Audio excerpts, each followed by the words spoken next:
The fourth option you have to fund your children's education is buying a child whole life policy. And essentially what this is we call it the insurance wrapper, where we can take money, taxable money, and convert it into tax-free money for life, which is amazing because now we're going to give our children the opportunity to have access to tax-free capital, not just for their education, but for many, many other things that they'd want to do over their lifetime. So some of the pros are they'll definitely have money for their education, which is the main reason why we did it. But over and beyond that, they'll also have enough money, if planned properly, to put their first down payment on a home, to start a business, to travel, right? So these funds are not limited to just education. I guess I should have mentioned that for the RESP. The RESP funds must be used for, education purposes only, whereas here, you're not limited to that, right? So one of the major pros here is that your money grows tax-free for life for the beneficiary, for the benefit of your kids, regardless of what's happening in the stock market, which is huge because, we've done obviously quite a bit of these for our own kids, and I don't want to have to think about what's happening in the stock market the year they're going to university or the 4 years they're going to be in university. Oh, the markets are down 30%, 40%. I guess if I sell now, I'm going to take a major loss and it's not even enough money to cover for their education. Those are not the things I want to think about when I'm thinking about my children's future. So the major pro over here is that the money grows regardless of what's actually happening in the stock market. So that's a peace of mind that I needed for my kids. So that's an option that I definitely feel many internationally trained physicians are not aware of, that they should definitely take advantage of. Some of the cons here that obviously you should know about as well is that you do have to contribute to the plan for X amount of years. So it's not like this year I'll do it and next year I won't. Once you commit to it, you do have to commit to the investment plan for X amount of years. So depending on your situation, we'll find out what's the most applicable amount of years that the plan should be contributed to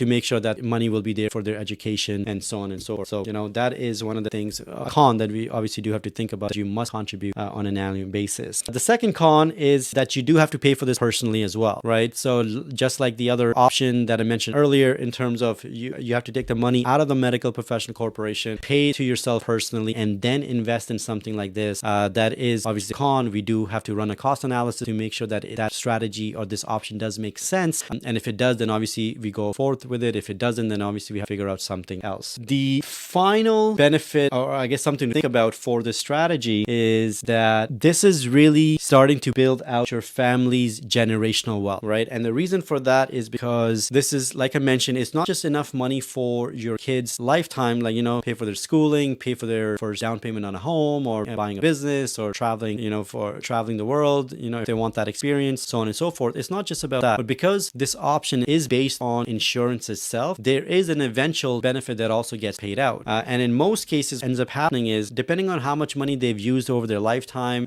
from this investment, and many times what ends up happening is that your grandkids, and I know you're probably not thinking that far because your kids are probably like, somewhere around 5 years of age or 10 years of age. But again, long-term thinking is what creates generational wealth in this country. So one of the things that will happen for your grandkids after your kids have already used that money for all the things that they want in life is that your grandkids will probably get a tax-free debt benefit of somewhere around $500,000 to about $2 million, depending on how much money your kids used it in their lifetime. So now you've all of a sudden created tax-free capital for your kids and for your grandkids with the exact same dollars being used. So that's something obviously to think about.